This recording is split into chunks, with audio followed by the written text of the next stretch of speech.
I wanted to take this opportunity to say thank you personally for all the wonderful messages of support and for your understanding whilst I've been recovering from surgery. It has been an incredibly tough couple of months for our entire family, but I've had a fantastic medical team who have taken great care of me, for which I'm so grateful.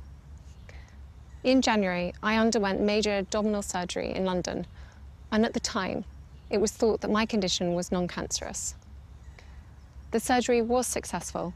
However, tests after the operation found cancer had been present.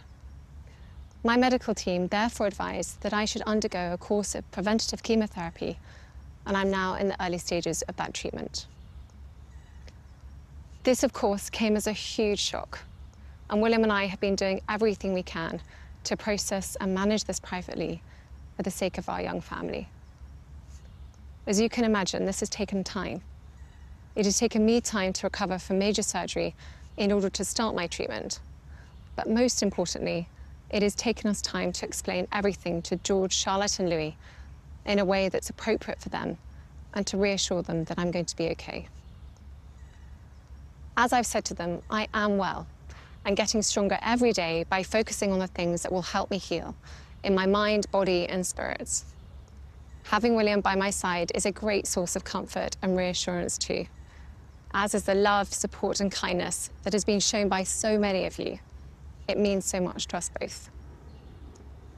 We hope that you'll understand that as a family, we now need some time, space, and privacy while I complete my treatment.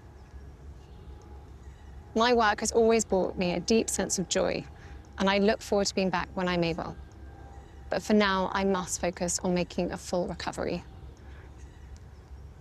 At this time, I'm also thinking of all those whose lives have been affected by cancer.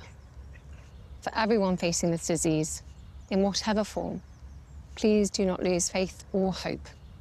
You are not alone.